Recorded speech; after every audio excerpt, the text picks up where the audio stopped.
Good afternoon. My name is Rick Murphy, and I'm the president of North American Management. And on behalf of our National Center for Health and Public Housing, I welcome each of you here this afternoon. First, I apologize for having this wonderful session directly after lunch, but someone had to be after lunch, and no better than to have the good folks from Boston Housing Authority. They asked me to moderate this session because I think they thought that my Boston accent would complement the group here. So I will try not to sound too Boston, but I want to make sure that we make you feel comfortable in the good old-fashioned way of the Red Sox. What we have here today at our place-based approach to improve asthma and health in public housing, 4 dynamic speakers. I'm well aware of the good things that folks in Massachusetts are doing in the Boston Housing Authority, and we thought this would be very important to share with each and every one of you. Here today, and I'm horrible with names, so I hope I don't mispronounce their names, but I apologize to each and every one of them beforehand. We have Ketsy, Caraballo, John Kane, Sonia, Oyola, and Janelle, Pocowatchit. And I'm sure I didn't pronounce them correctly. John has a Master of Public Policy from Georgetown University and has worked for the Housing Authority in Boston for the 12 past years as a senior program coordinator, with a focus on resident engagement and health housing research, both on the built environment as well as resident health programs. Ketsy is another BHA employee and resident who is bilingual with a background as a resident health advocate serving as a health resource to public housing residents, and is now a community health worker for Project LEAP. She also graduated from the Community Health Education Center training offered by the Boston Public Health Commission. Janelle is another Boston Housing employee and a resident who has worked for years as a community health advocate for the Urban Indian Health Program, advocating for Native Americans to receive social services, and is now a community health worker for Project LEAP. She also graduated from the Community Health Education Center training, again offered by the Boston Public Health Commission. And last, Sonia is another BHA employee and another resident who is bilingual with a background as an administrative assistant in the medical field for many years and is now a community health worker for Project LEAP. She also graduated from the Community Health Education Center training offered by the Boston Public Housing Commission. It gives me great pleasure to introduce them, but more important, I think each of you will agree, it's nice when we have our residents involved with what's going on in the Housing Authority. It's equally nice to be able to say that it feels good to see when residents are not only involved, but they've come up with such tremendous programs that they're able to help other residents across the country. So without further ado, can we have a brief round of applause for our speakers and in particular our residents. And on that note, I would like for John to come forward and share with us the beginning of his presentation. Thank you, John. Thank you very much for the nice introduction. So, good afternoon. And I'm John Kane. And since we have, I think, a very nice-sized group, maybe we could just take a quick minute, and if people could sort of say their names and where you're coming from. If you work at a health center, if you're a public housing resident, if you work for a housing authority, just want to get a sense of some of the people who we have here in the room. Can we start here on my right? My name is Kane. I live in Boston. I live in Boston Public Housing Authority, and about Yellow Stephen from the University of United Health, and there is a training that teaches today. My name is Peter Cobb. I'm also a program. I am a volunteer. I am a resident association. I want my pet.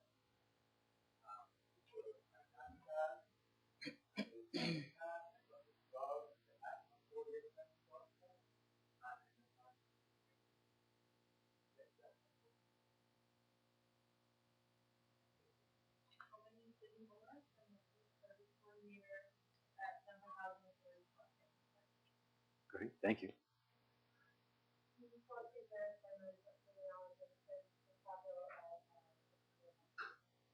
Great, thanks.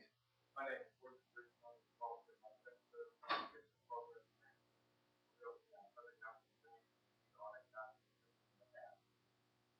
Super, thanks.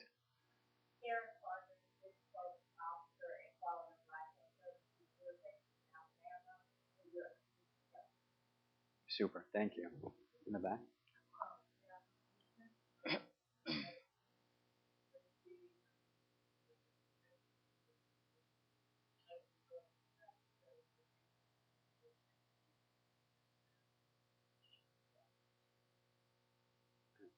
We're here. Yeah.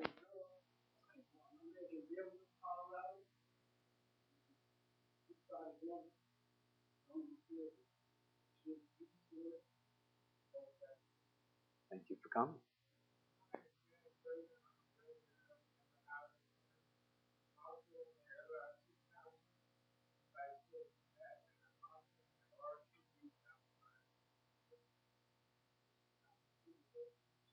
Thank you for being here, Mr. President.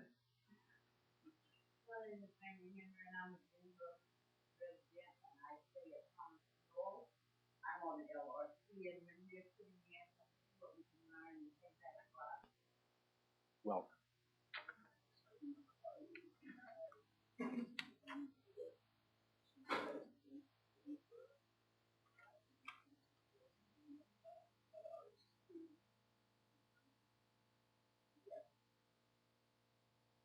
Welcome.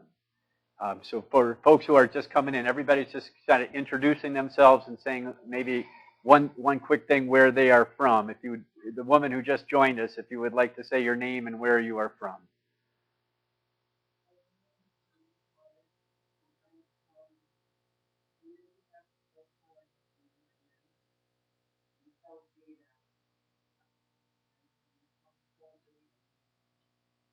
Well, that's great. I love having folks from different parts of the country all coming together. Thank you very much for spending some time here with us today.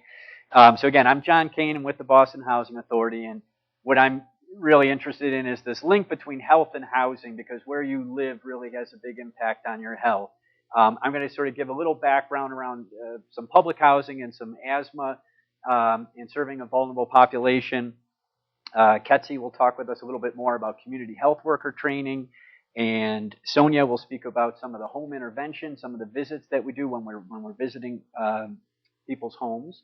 And Janelle will talk about some of the surveys, some of the questions that we ask.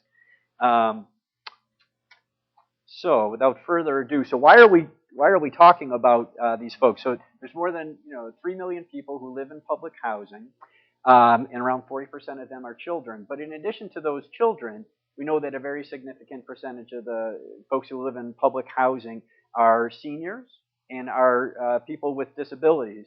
And so all these populations together, they have more health needs than the general population at large. And so that's why we pay attention to these things. Particularly at the Boston Housing Authority, and my guess is that is similar to your housing in your community. So here's a couple pictures here. We've got our family housing that was largely built in the 1930s, 40s, and 50s.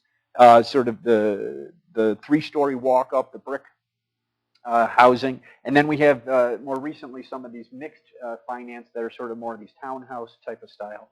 We also have a lot of elderly and disabled buildings, which tend to be more mid-rises and high-rises, and those were built more in the 1960s and 1970s. And my sense is that there's a lot of commonality between some of these building structures and then some of the health issues that come around from some of these building structures, I think we also share in common.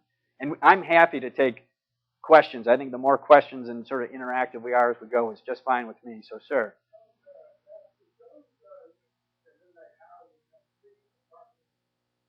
These townhouses, usually they're two. They're sort of like someone on the first floor and then someone who has got a second floor and a third floor. Yeah. They're pretty nice, though, aren't they? All right.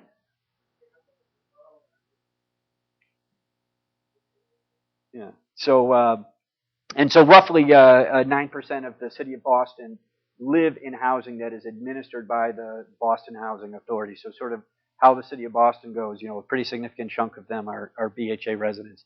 So a few years ago, HUD adopted a strategic plan, and they specifically said that they want to use housing assistance to improve health outcomes. This is part of their strategic vision.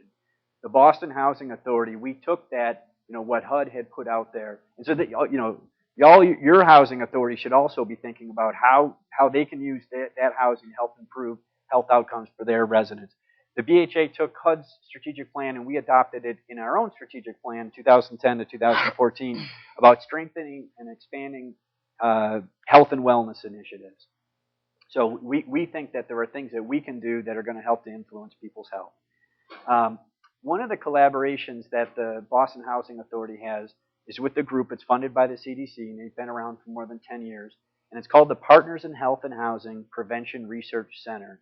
And this group, their whole mission is to put together programs and do research that is going to help to improve the health of Boston housing.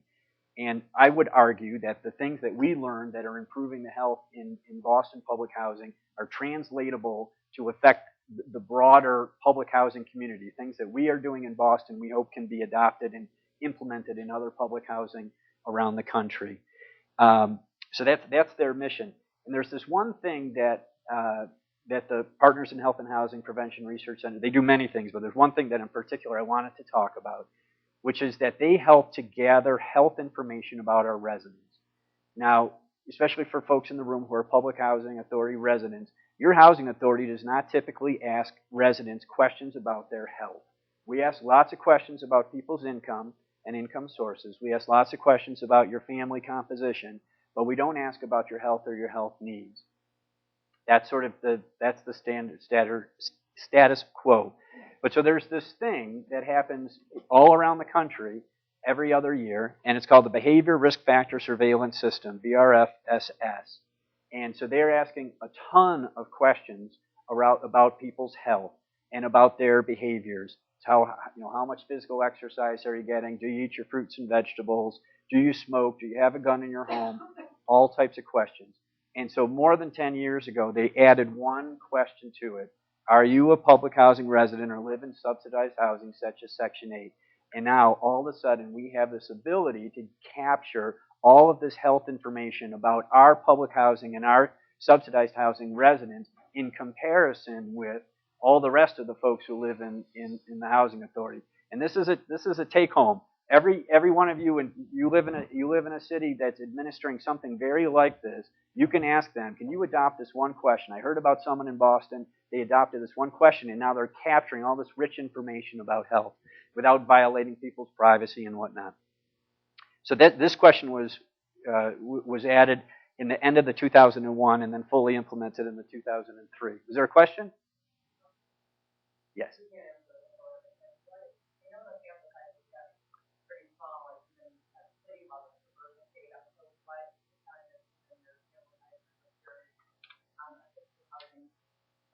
So it's administered by our City of Boston Public Health Commission, and I'm not sure. That's a terrific question. My impression is that it's a few thousand, like 3,000 or 4,000, and then as you saw, so Boston Housing Authority, we're roughly 10% of the population. So some hundreds of those surveys that are coming in are for BHA residents.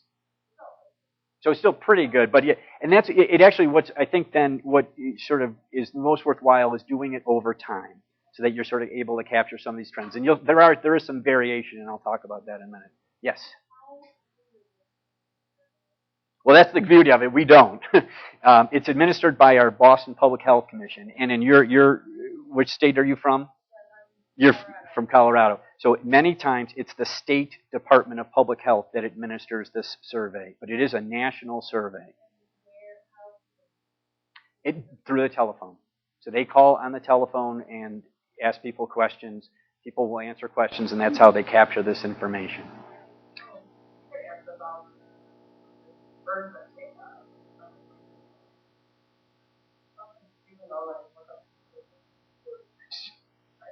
Yes. Well, that's what I'm saying. They don't report on names. They're just capturing your information. Yes, there's a smoker. Yes, I eat my fruits and vegetables. But they are not divulging any individual information. That is all confidential. That's right. That's right.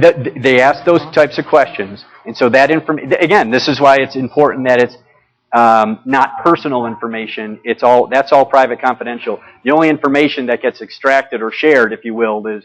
And I'll show you just in one minute sort of the type of information that we gather from this. But so overall, and again, I would argue that the information that we're finding out in Boston is going to be the same if you're in Florida or you're in Denver or where have you, at least in the urban settings. It may be different demographics in more rural settings. But so we found out that the Boston public housing residents are more diverse than the city of Boston at large, more non-U.S. born, lower education, lower income, fewer married, that type of information. But in particular, I want to get into the sort of these health questions. So like a question would be, and this is sort of self-reported, they would ask, are you in excellent health, good health, fair health, or poor health? And it's self-reported. This is you ask the person and they give their response. And so here you're seeing that, basically at a 3-to-1 ratio, the folks who are in public housing or in the rental assistance say that they're in fair or poor health. So a 3-to-1 ratio compared to the city of Boston at large. So that's about their overall health. Here's a particular question that asks around their mental health status. How are they feeling? And it's roughly similar. It's still in that sort of 2-to-1 or 3-to-1 ratio that they feel that they are in poor mental health. And again, now we have that answer for the public housing residents, but we get a sense of the magnitude of it because we can compare it to the city of Boston residents at large, who only said that 7% of them were in poor mental health. So, and I put this one up, and I could go on and on about hypertension, and there's lots of these different categories. This one in particular I put up is around the current smoking by housing status, and you can see that it's higher. It's not as dramatically higher in public housing than it is city of Boston at large, but Boston Housing Authority last year adopted a non-smoking policy, and again, so this is where the value of looking at these things over time. So right now, public housing is at 19%. We implemented a non-smoking policy, which means there's no smoking in resident apartments as of September 30th, 2012, permitted, according to the lease. And so we'll watch this trend over time. We do continue to have smokers in our public housing authority, of course, but what we ask is for them to if they're going to smoke, to go 15 feet outside the building and smoke outside. We know that there's no way that we can contain the effects of secondhand smoke in a multifamily building. And I've been to lots of different places around the housing authority, sort of when we were developing this policy. And at first there was a lot of feedback, from smokers in particular saying, this is my home and I should be able to do what I want to do. And with almost every audience I would go to, I would ask what I call the cooking question.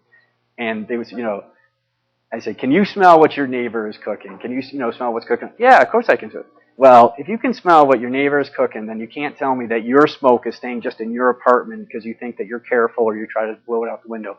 The smoke gets around the building. There's no way to stop the spread of secondhand smoke in a multifamily building. The only thing that you can do is take the smoke outside. So we're going to be watching this number over time, and we're doing all kinds of other research around air quality and smoking cessation and whatnot. And so at this conference in another year, I'd like to come back and talk more about that. All right, but so asthma in the United States. So a quick question, if I were to say to this knowledgeable audience, are there 2.5 million people in the United States with asthma, 12.5 million people with asthma in the United States, or 25 million? Who knows the answer? Someone want to guess? A, B, or C? C? That's right. So we know that there are a large number of people in the United States that have asthma now, and we know that that number is increasing every year. So it's approximately 1 in 12 Americans has asthma. And again, this audience is very, so I'm not going to go through all of it, but we know that it causes children to miss school, parents to miss work, and that it's very expensive. So we at the Housing Authority know this, and in particular, the asthma rates is sort of a regional thing. It's actually, asthma rates are higher in the Northeast than they are in other parts of the country, and they're higher in Massachusetts than they are in the rest of New England, and they're higher in Boston than they are in the rest of Massachusetts. So it's sort of a laddering type of effect. But so asthma was a big concern. And speaking from a housing authority property management perspective, we know that there are a lot of triggers in the indoor environment that really are cause or exacerbate people's asthma. And so some of these ones are up here: mold and mildew, smoking, and pests are the ones that I would highlight. But all of these things, and depending on your asthma, you may have a slightly different trigger. But so a lot of these are things that we want to educate families about, because these are in the indoor environment. They have a big impact on their health, and there are things that you can do in your home to help to control these triggers. So BHA knew that there were a lot of things in the indoor environment that affect people's asthma, and so many years ago we started something called the Healthy Public Housing Initiative. And we wanted to find some ways to improve health and housing conditions, and we worked with a lot of other really smart people who helped to put together a package of interventions to control or reduce the severity of symptoms around asthma. And we did things like mattress encasements or industrial strength cleaning. We did a lot of resident-to-resident education. We also did something called integrated pest management, which was a very different sort of a pest management model than we had used in the past. And the big thing with IPM, the hallmarks of it are doing prevention, where you're sealing up cracks and crevices, and you're reducing pests and pesticide use, and you're doing education. You're really teaching people about things they can do to control pests in their home. And so at the end of 4 years of doing all this research, there was one recommendation to sort of the biggest bang for the buck that you can implement the most broadly in the most housing developments, and it was to use this integrated pest management.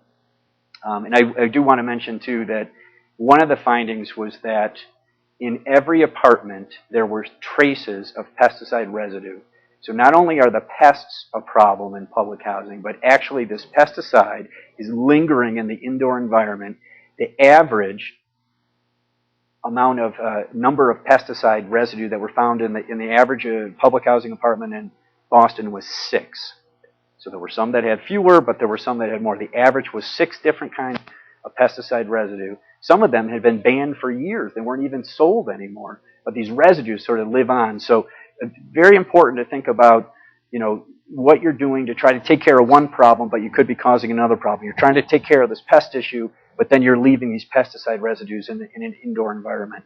And it's not that well understood what the impact is on resident health, but I'm pretty sure that it's not good. So anyway, so the recommendation was to use IPM, where you're really trying to not only reduce pests, but you're also trying to reduce your pesticide. So this led us to this free housing initiative. And we did a number of different things, including more training of residents to go and educate other residents around integrated pest management. And this was really terrific. It worked very, very well for us. There was other things that we did in terms of having a standard specification and doing not only resident training, but also staff training. And the takeaway was that it cost more. And, we were always spending some amount of money at the Housing Authority on pest control. And it was, $460. This is per unit per month. And now we were spending more than $7, an increase of some $2.50 per unit per month. That's a big increase.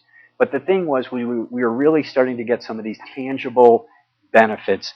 And some of these are very hard to quantify. This $4 up to $7, that's our contract cost. That's the cost for paying pest control companies to come in and to do the integrated pest management. But we were able to reduce pest infestations and pest work orders. We were able to reduce time that we were spending in eviction court cases. Some of those lawyers can be pretty expensive too. And at the same time, we were really increasing quality of life. We were and increasing job satisfaction. This was a very unexpected side benefit, but we did a survey with 25 of our managers, and they all felt that they had a much more of a useful tool. Before, there was this sort of intractable problem with pests. Nothing that we were doing really was working. Now we had something that really was working, and so it was worth the extra investment. So we were doing some things that were right, and this healthy pest-free housing, it started in 2006, and we wanted to pilot it at a couple of developments, 5 developments a year for 3 years. At the end of 3 years, we would have piloted it in 15 different developments. And it showed we were starting to have these really positive benefits. So by the end of the second year, we were in 2007, we're saying this is a win. We are going to do this in all of our developments. We are going to adopt integrated pest management. And so I put this slide up. So this is a slide. This is from this behavior risk factor surveillance system data gathered again by our city, Department of Public Health. And you see here the number of percentage of adults who reported asthma symptoms. In 2006, it was over 23%. And then you look in the folks who are living, the subsidized non-BHA housing, that's the Section 8 folks, 22%. Very comparable to what we saw in the public housing. And you look at what it was in the city of Boston at large, where it was less than 10%. There was a huge disparity. But it was right around that same time in 2006 that we started doing this piloting of IPM, and then really much broader implementing it in 2008. And look at the public housing number. It comes down to from 23% to 16% to 13%. And I know that it's not that huge of a sample size, and there's a little variation. But we really feel, and then you don't see that change when you're looking at the Section 8, which is the private landlords. You don't see the change there in the asthma rates, and you don't see the change. If anything, it's a tick up in the city of Boston at large. But you really do see a very pronounced trend downward. It's going in the right direction in terms of the asthma rates for adults in public housing. And we think that some of this is attributed to the work we're doing around IPM. And so we said, what can we do next? And so we applied for a grant, and we were able to get it with some partners. And that's what we'll spend the rest of our time together today talking about, called Project LEAP. And we're doing it at this one particular development. And so compared to perhaps some other models that you may hear about at this conference about use of community health workers, this is a place-based approach, meaning that we're really focusing at just this one site. And it's the Lenox Camden development. It is two sites that are side by side. One was built in 1939, one was built in 1949. You can see a picture there. It's the old traditional public housing, a 3-story walk-up. 58% of the population is Hispanic, around 30% are black. It's 375 units, houses around 650 people. The average income of the families is around $13,000. And again, my sense is that this is common. This population that we're serving, this type of housing, is similar to some of the housing in Denver or Florida or Chicago or where folks are from. And again, around 40%, the same that we saw nationally, around 40% are children. So we have this Project LEAP, and the formal name for it is Public Housing Community Health Workers, a place-based approach to improve asthma general health, which is quite a mouthful to say. And so one of the very first meetings we had said, well, how can we sort of rebrand this project so that it's much more name-friendly, memorable, and you could say it sort of quickly and have it mean something. And so we came up with the Lenox Environmental Assessment Project, and we call it Project LEAP. So that's our project. It's with the Boston Medical Center, and it's from the folks at HUD who are supporting this. And I always think it's very interesting when you think about who's funding your work, because to me it means HUD is just as interested in finding out the answers to these questions as we are, and that it matters to them what answers that we find out. Does it really make a difference using community health workers in a place? Can we make an impact on asthma and general health? HUD wants to know this answer, and HUD is giving us money to help to find out. The grant is for 3 years, and we want to enroll somewhere around half of the families. And there's actually no criteria to enroll in the research project other than living at Lenox Camden. If you live at Lenox Camden and we knock on the door and you say yes, you can be a part of the study. So if you have asthma, and we know that a lot of people in public housing do, you can be part of it. If you don't, that's fine as well. So our goal is to enroll around 160 families. The major goals and objectives, again, we want to find the effective use of community health workers, reducing exposure to triggers, doing this home-based environmental education. And at this point, I'm going to turn it over to my coworker, who is going to talk to you about some of the training that the community health workers went through before they started going out into the community. So I'll turn it over to Ketsy. Thank you. Hello, good afternoon. My name is Ketsy Caraballo. I'm from Boston, Massachusetts. I am a Boston housing resident. And now, as of yesterday, we are officially, me and my coworkers, are officially community health workers. we graduated and received our certificate. Thank you. And right after that, we went to the airport and hopped on a plane. Yes. Um, I'm here to explain and express what a community worker means to me. I am a community worker. I am a bilingual community worker. Also, as I said, I am a resident. A community worker is someone that is picked by an organization, well, by a community, in my case, an organization, to help, give out resources and information, local resources, to help the less fortunate, the people that are non-knowledgeable. Um, Let me see. Sorry. The reason why I became a community worker, I was introduced by someone in our community resource center for the opportunity to basically write an essay on why they should pick me as a RHA, which is a residential health advocate. The residential health advocate program is affiliated with Boston University, BU, the Boston Public Health Commission, and Boston Housing. We also, well, I'll get into it. We took training, also like other courses that I just graduated from yesterday. So they're similar, but I explain it as a residential health advocate is a stepping stone to where I'm at today. In for to become a residential health advocate, it was, I guess, Boston Housing Authority has 26 family developments. So, and there was a competition of all those developments. Whoever applied, 50 applicants, and 8 of 50 was chosen. I was personally chosen for my Franklin Field development. I started basic, posting up flyers, recruiting people for BU, for Boston University, to have free health screenings in my neighborhood. We did the BMIs, the body mass index. We checked high blood pressures, weight, and height. There we did also, we kept follow-ups with the residents, and they would come, until the program had a time frame. The RHA program was introduced, the instructors were more similar, and some were the same teachers from the Czech program.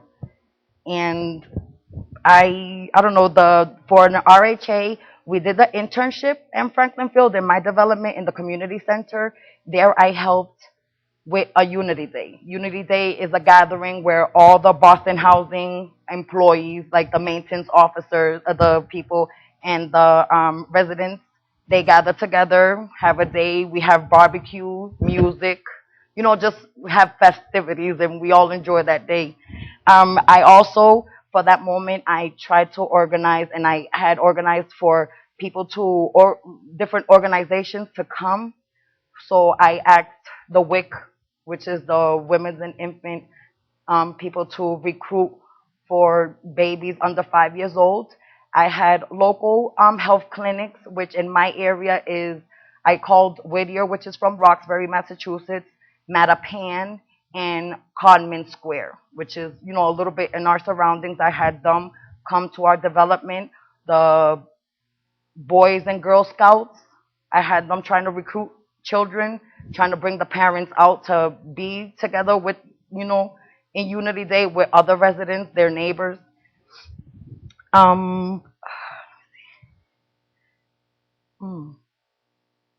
I'll explain my Czech program. Now, the Czech, in 97, they started this organization to try to recruit for people to become community health workers. As of today, they have 1,600 people that they have certified as community workers for the Boston, Massachusetts. We have it was 14 sessions, 2 different sections. We had a core and a health modules. I can explain the core modules. yeah, I'm not even, oh my God, I'm not just talking, I'm sorry. The core modules, the core modules, these right here present focusing on outreach to touch base with people. I would use it, suppose, in a psychology type of way, how to approach someone. Do not judge someone by their appearance. Just, I personally can't do that because if I'm knocking on someone that's housing, I'm also a resident, so that's just a double standard. Our rest of the 7 health modules is about diabetes, health, women's health, substance abuse. My personally is mental health and outreach. I have a daughter that's autistic, so that's where my mental health falls under. In outreach, I love to speak to people to inform them with information that I feel sometimes is kept from the community. And there's a, like, Google is my best friend. So yes, I personally, even like aside from this, I did a Boston Community Health Workers page on Facebook. I just post information. You know, no one pays me to do it. I just do this for fun, and I have right about now like 1,000 people that view it from Massachusetts. Yeah, that's just me. The IPM, which is the integrated pest management that Mr. John was speaking about, I would say it's combined with the essentials of the healthy housing. It really specifies on what are asthma triggers in your residency. Go ahead.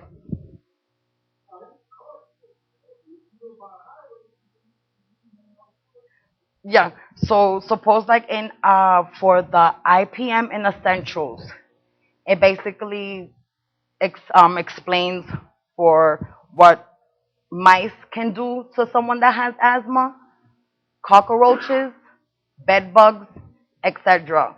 Mold and mildew, how to identify them. And from there, once we took that training, it gave us an opportunity to also be called for a tenant coordinator. So also we evaluate, we can work with the IPM business, and therefore a tenant coordinator, we walk around with the company just observing, they're doing their correct, like, pesticide.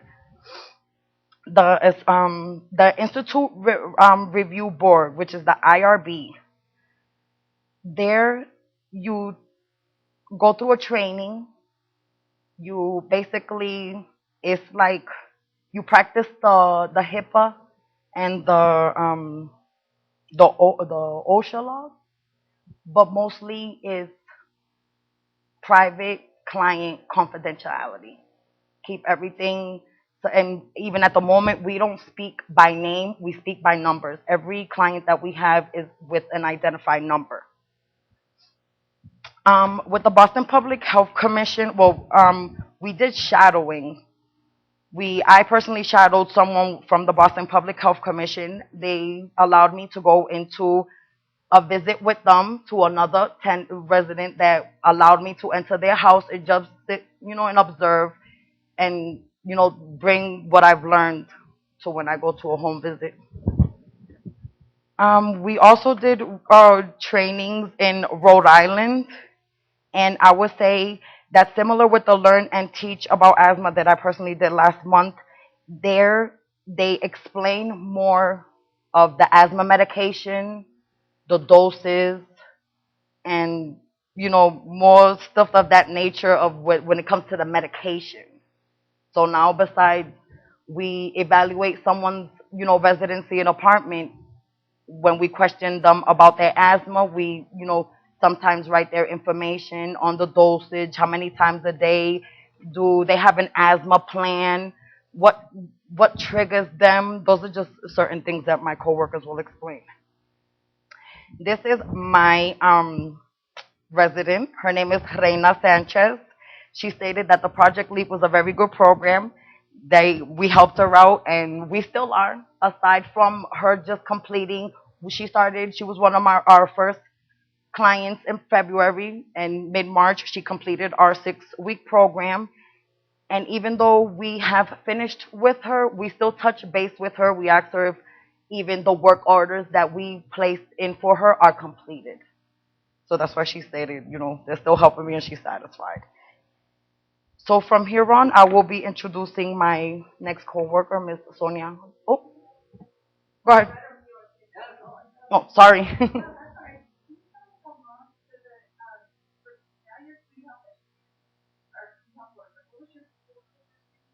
I was a residential health advocate. I would say the course was about 3 to 4 months. Then I completed an internship at my community health resource department in my area.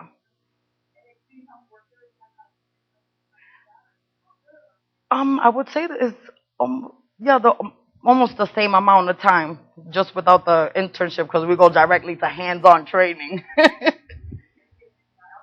Yeah.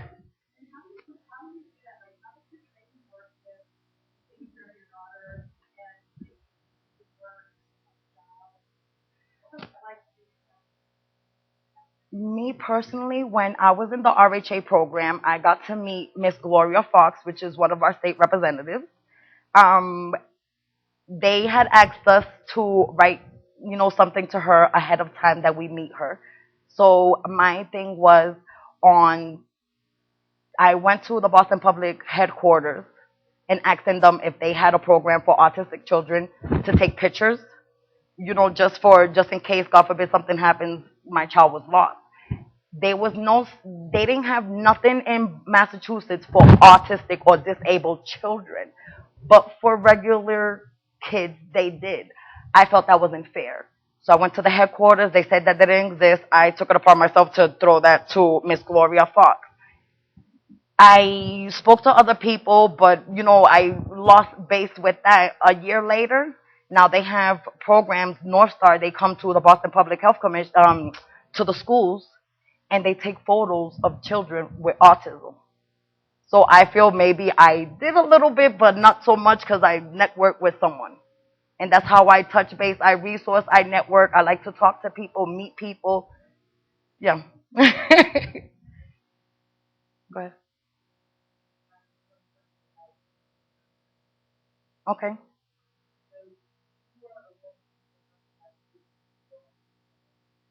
Yes, ma'am.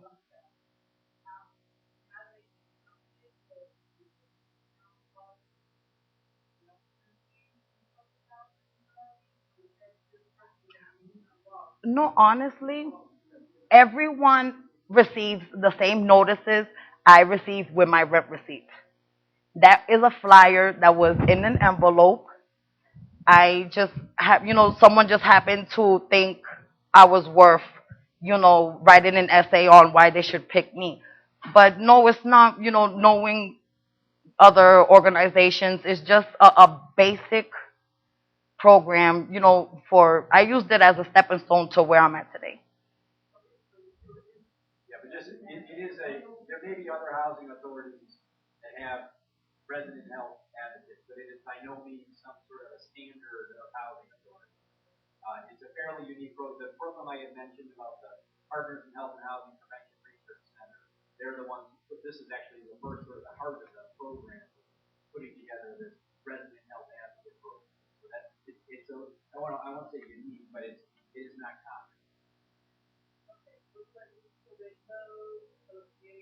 common. The only people they're associated with is with BU, with Boston, the Boston University, and the Boston Public Health Commission.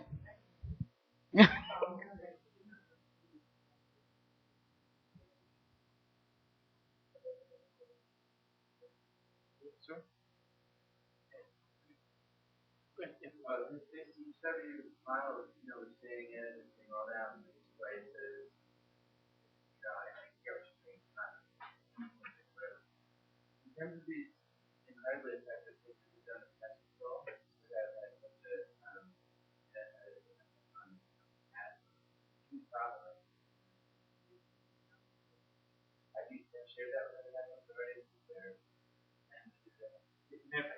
We were here at this. So some of those, 2006, 2008, 2010 data that we were talking about. We were here at this conference a few years ago, giving a presentation about integrated testing. So we, if article in Public Health and Journal in Science. The same way that the HUD has put out a notice urging housing authorities to adopt non-smoking. A couple of years ago, we put out a notice encouraging housing authorities to adopt ICN. But not every housing authority has done it yet. But we would definitely be advocates for other housing authorities to adopt what we did. So we try to come out and speak with other housing authorities and encourage them to adopt. One more thing before I leave. The courses that we do take are able to transfer since last year into college credits. Yeah. They're affiliated with Lowell Community College, I'm sorry, Bunker Hill, Springfield Community College, Springfield College. So now that's a big major step. I love to express that I can take my certificate, go to a college, and enroll and try to either go under psychology, human services, or even with all the asthma training, nursing. So it's just, Boston Housing has given me a lot of opportunities to try to be successful. Thank you. And he'll introduce my coworker, Miss Sonia. Thank you.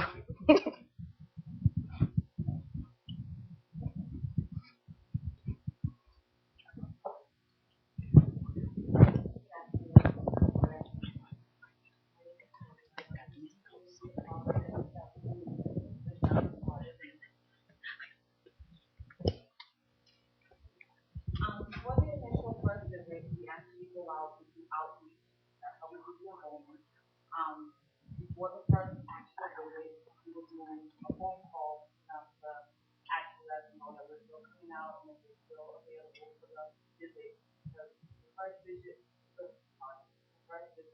usually takes about an hour, depending on triggers in the home, see if there's any issues going on in the home.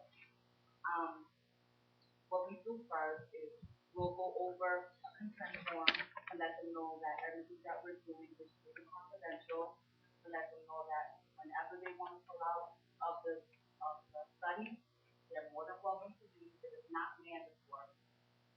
We go over English and Spanish because maybe the development, there's a lot of Spanish speaking people. Go over the basic steps of the consent form. And we also leave them with a copy of the consent form, so if anything that they didn't understand at the time that we were there going over it, they still have that consent form when we leave, and if they have a question, they can call us, it's no problem.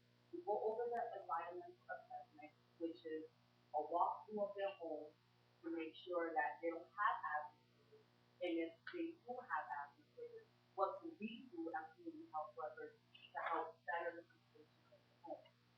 We also bring them some Tupperware. It's basically a little gift that we bring them.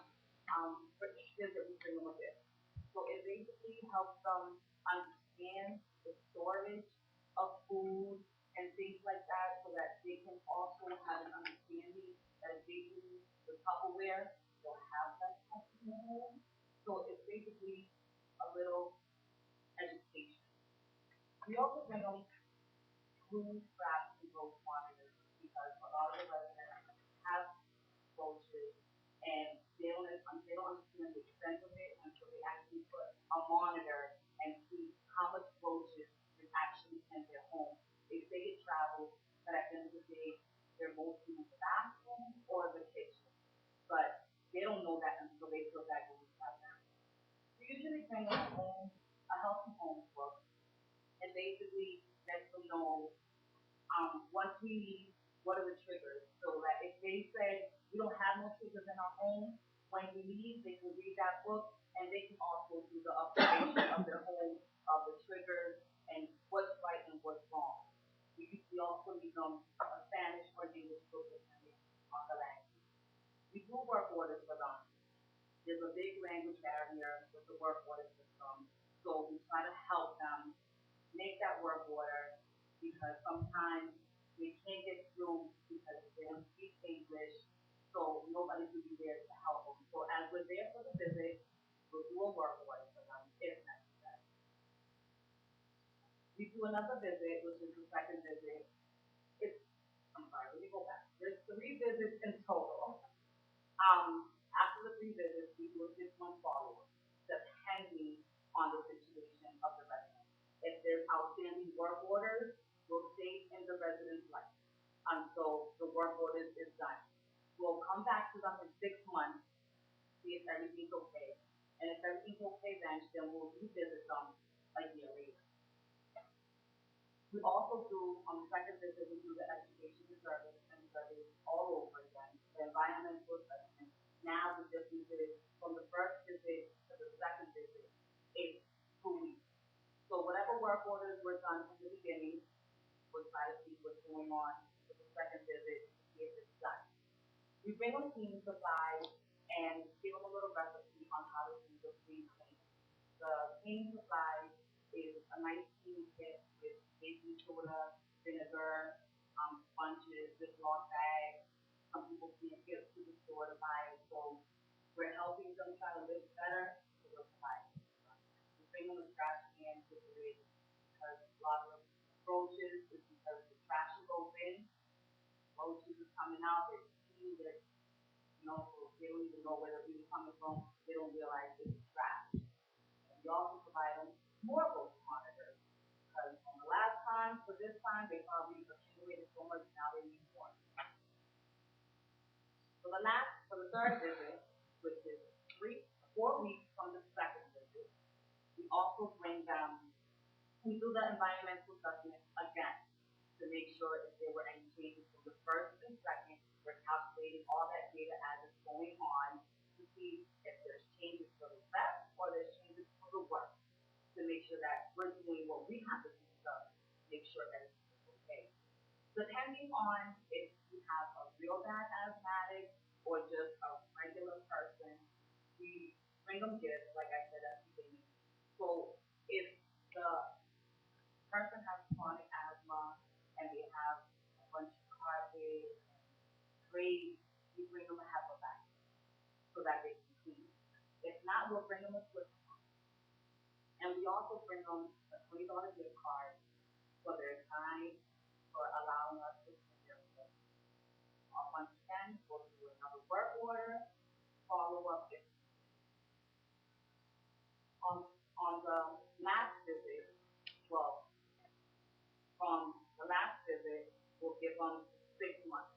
Like I said, depending on if they need work orders done in the process or if not.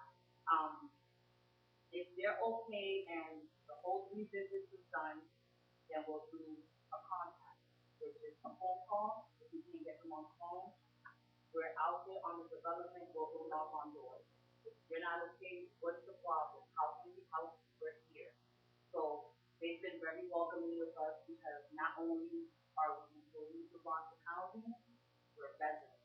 So once you say, we're not only employees, we're residents, they're very welcoming. Because now it's like, okay, they're not going to go back to the office and say nothing about it because they're also residents. So they have an idea of what we're dealing with because they're Boston Housing residents.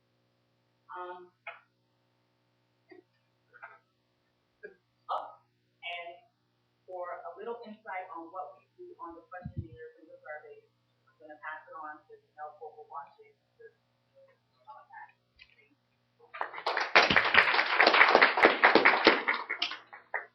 Excuse me.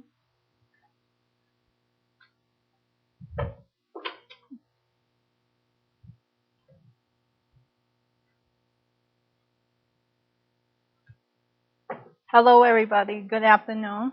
My name's Janelle Pocowatchit. I've been in the community health field for like over 10 years.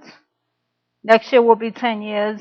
Right now, I'm studying for my bachelor's in addictions and counseling in Springfield College School of Human Services.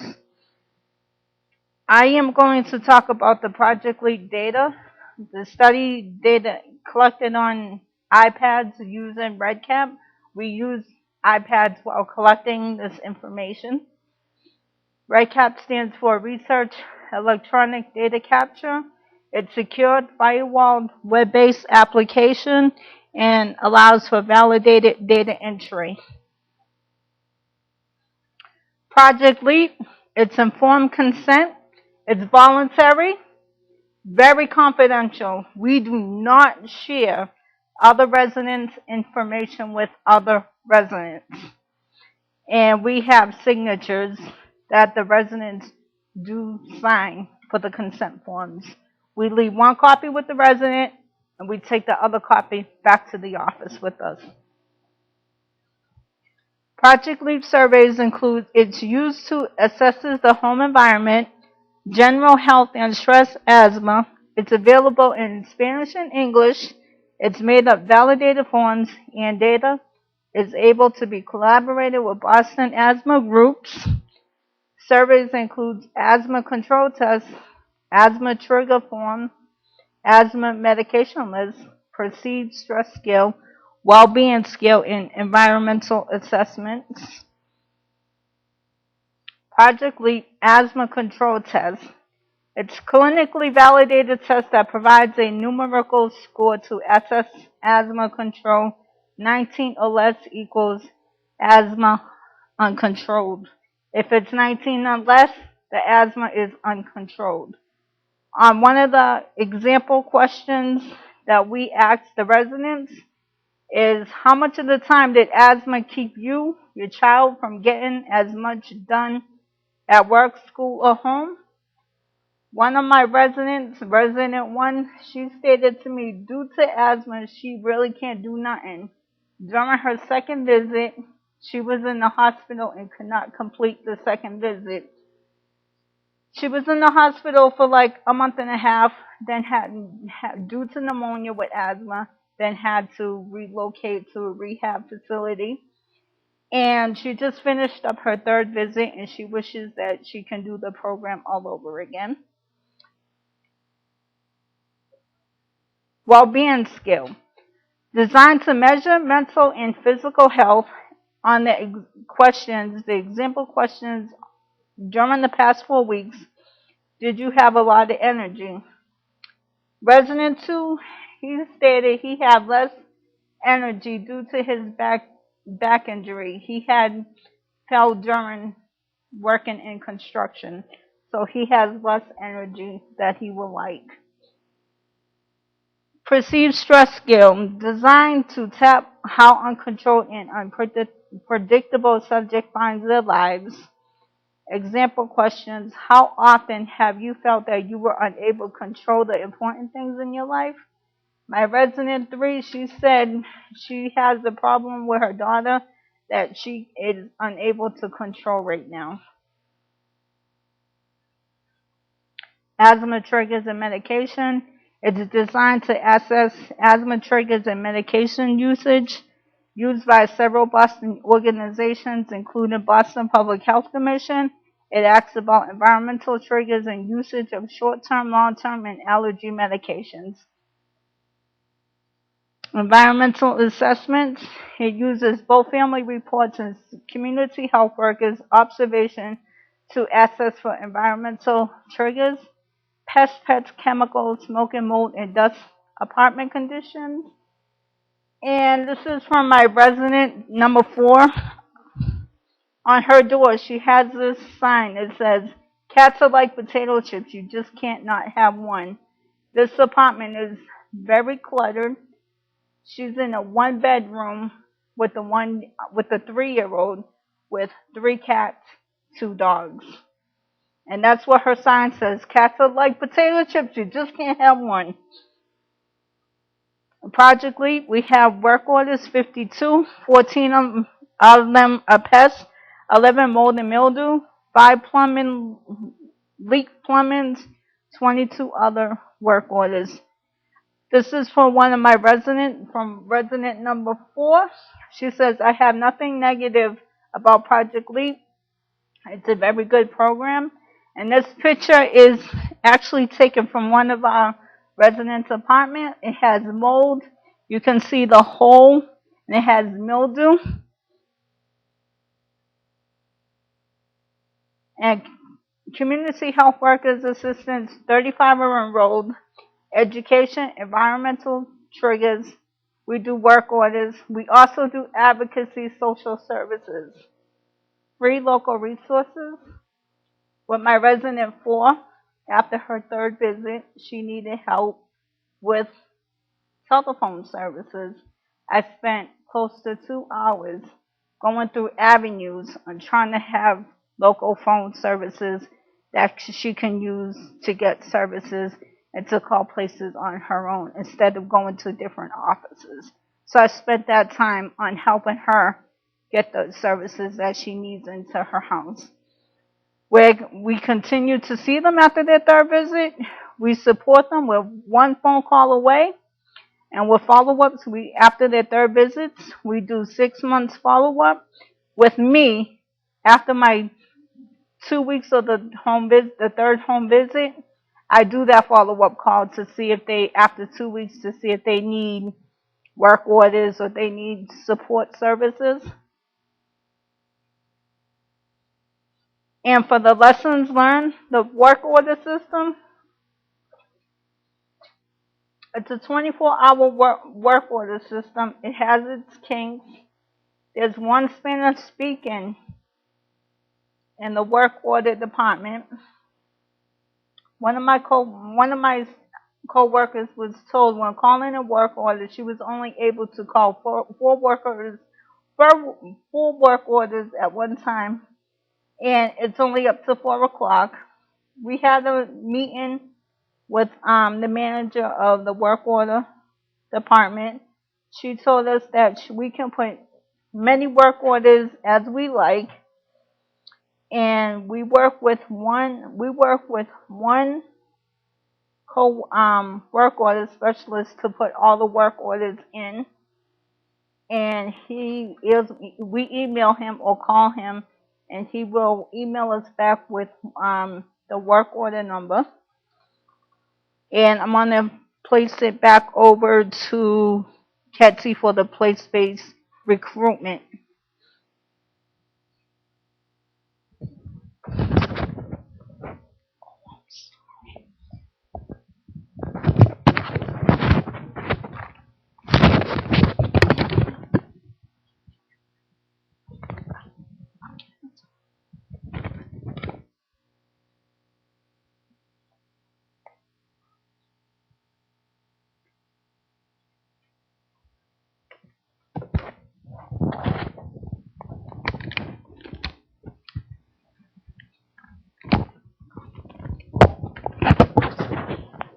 For Project LEAP, the lessons learned for the work order system, like Ms. Janelle explained, they only have 1 person, so we'll take it upon ourselves to help with the work orders for being that language barrier. A place-based recruitment is easier. Meaning, I don't, how can I? More that you were on the site before they were sort of word of mouth, other people got to know. Oh, okay. So now that we are now on in the property, on the development, I would say we're making it sound like we're a squeaky wheel. Not trying to be annoying, but letting other workers of Boston Housing know that we're here. We're here for the people. We're here to voice for them, to advocate. And like personally, that's what I would do for the bilingual barrier. I'll, just like the percentage says, there's on an average of, a lot of people that don't speak English. They're afraid to make work orders just because they'll make it, they think it's giving a complaint. I've had a lot of people that have knocked on their doors and they're like, oh no, well, we don't have asthma. Okay, well, you can still participate. Oh, well, I'm still not interested. Okay, well, can I do work orders for you? Why do they let me into their residency?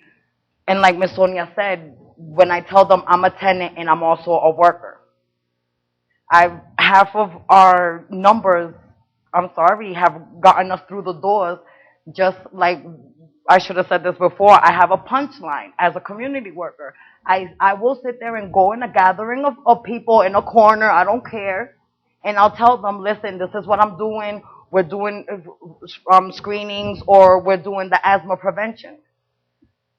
People won't be interested because it sounds just like words. But I tell people everything, like the government gives us opportunities. Everything is by numbers. At the end of the day, when those numbers do not add up in the table of the government, they just take the programs away. That looks like we're not interested. A lot of people don't post up flyers, don't know how to outreach. So this is where another barrier is. So that with the recruitment, that would be easier for as community health workers to actually go door knocking, speak to the people, post up flyers, have community meetings. We gather. We'll have we'll bring them with the phrase light refreshments and pizza. That calls people. We get a lot of people with gift cards. It's like you have to present something to get their attention, and then at the end say, oh, well, thank you for your time for participation. For employee and resident, I don't, I, right now, to me, there's a thin line. I am a tenant. Suppose, God forbid, I'm not with Boston Housing anymore. I'm still going back to being a tenant. But I just don't want for Boston Housing to be in a confusing state that if I'm sounding like if I'm making a complaint for someone, because they need to have a voice to advocate, I don't want to be that person to make it sound like I'm starting trouble or I'm just really trying to help someone out. So with me personally, there's a thin line. Sometimes I do have to watch what I say, when I say it, how I say it, and things like that. Maybe if I could sort of jump in on the one, I think part of what we're also thinking about in terms of walking that line between being a resident and being an employee is with the resident who had the 5 pets in the 1 bedroom. That clearly violates our pet policy. And so you got to kind of provide some of these resources and advocacy, but you're sort of walking the line. The community health workers probably are not responsible for lease enforcement. That's the responsibility of the property manager. But you want to educate that resident why you might not want to have 5 pets in a 1 bedroom with a child who might have some health issues. And so that's a little bit what I was thinking about when we were talking about sort of this role between being the employee and being the resident. Ain't that kind of crazy when y'all be having a lady, 1 vehicle with kids, who's the man kids, ain't doing their job? That's right. That's right. And so that's why we got it educated. And so let her know that, this is going to have a real negative health impact on it. If she comes to be helping y'all, where y'all gonna put her in 1 vehicle with her daughter and 5 cats? That's all on y'all. Well, she didn't have it when she moved in, sir. She had kids. No, she didn't. No, she didn't. right, So right. every situation has got a lot of context on it, and it gets very complicated because she didn't. She moved in just by herself. So it's a very particular situation. But the role here of the community health workers is to provide this education. That's the point. They're trying to provide the education and give the resident as much information as they can so that they can try to make good decisions about things that can be triggers in their home and affect their health. Great.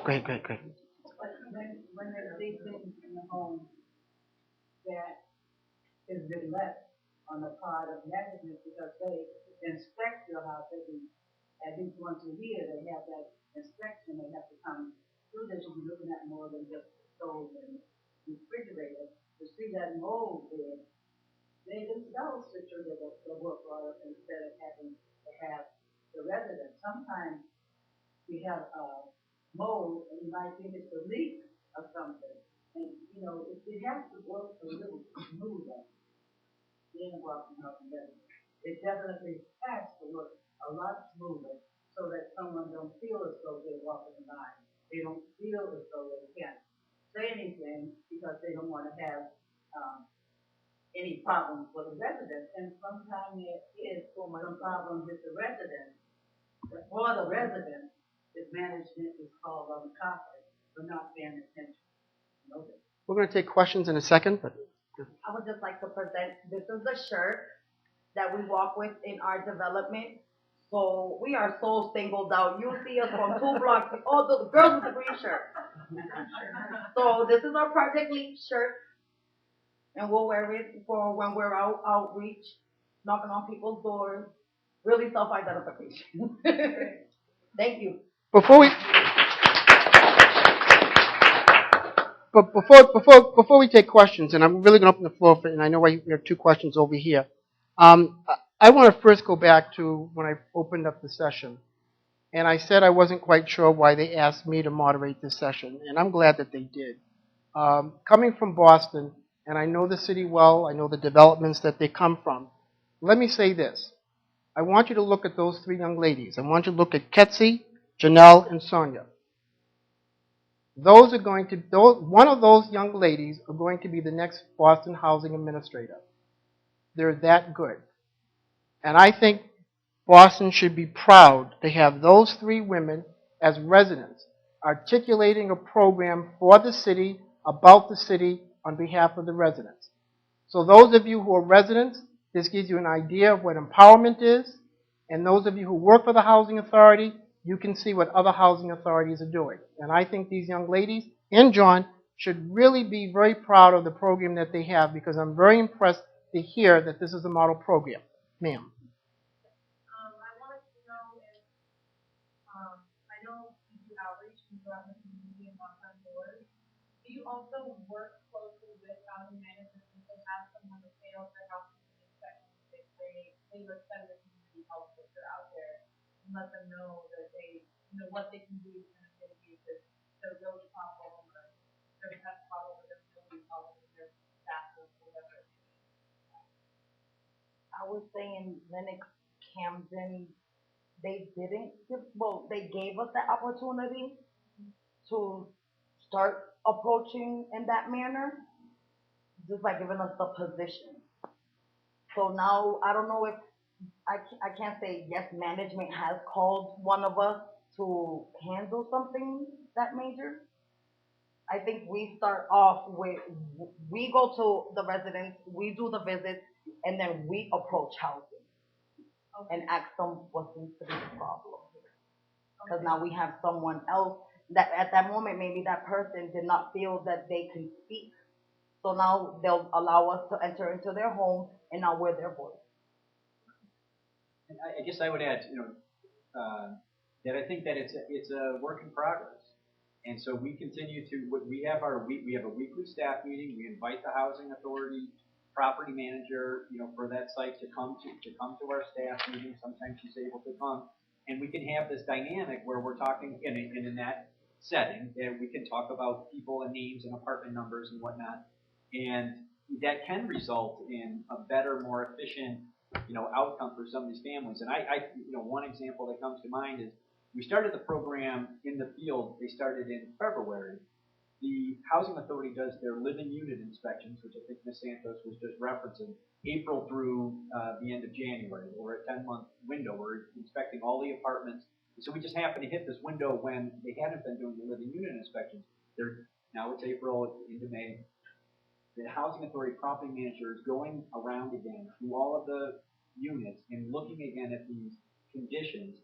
And they might be able to refer something over to the community health worker. The property manager has got all those hundreds of homes. They can't follow up and go and sit, like Janelle was talking about, for 2 hours and help them with the telephone service. That's not really what the role of the property manager is. But now we're starting to have this dynamic, and they have a new pest contractor who's coming into place.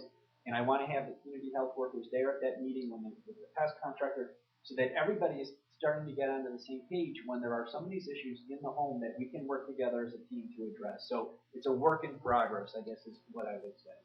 Next question. I really just wanted to congratulate you guys for staying on testifying on this.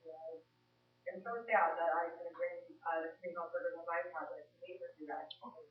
think what you said is exactly right. I mean, it's, I think one of the things that we see is you guys are empowered, and that then, not only is an image to your children, but to other residents to say, hey, I can stick up for myself, and I have a right to have my house look nice, and it's not my fault that I might not be able to do all these things.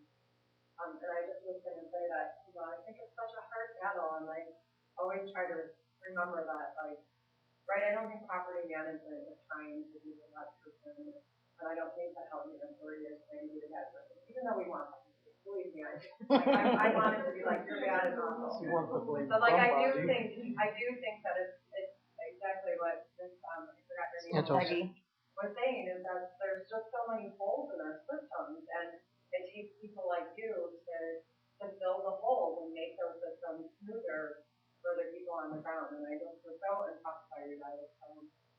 Thank you.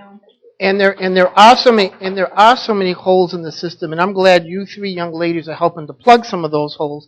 I'm in one of our largest housing authorities and sharing your stories with us. Ma'am.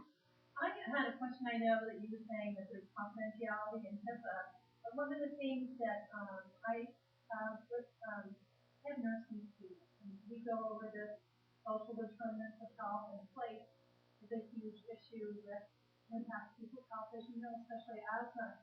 And in this one series, it's called Unnatural Cause, and it goes over as place as really central to individual health.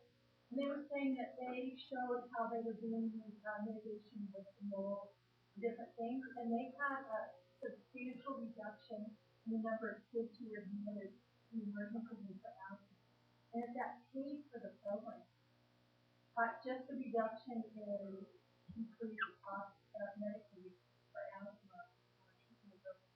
I didn't know if are you collecting those? So, and I may have underplayed this, but our partner in this is the Boston Medical Center. This development is a couple blocks away from the BMC, where a lot of the residents get their health care. So it is an aspect of the evaluation of the program. A lot of this is self-reported with all these sort of validated surveys that Janelle was talking about, but there's a piece of this on the cost basis where we want to try to quantify some of the health savings. So having some access to electronic medical records from the Boston Medical Center will be a part of that evaluation. We started in February, the grant goes through fall of next year, so I'll get back to you in about 24 months where we can really start to quantify some of this stuff. But I know that there's plenty of other work that people are doing in terms of some of those cost savings, return on investment, because it really does cost, it saves money. And we, John, appreciate your writing the abstract and bringing this concept before the National Center so we can bring it before this group today. And we welcome you coming back in the next year or two with a new abstract with your other three partners here to share with us the progress that you've made. Because I think it's, as you indicated, a program like this can help pay for itself. Ma'am, another question.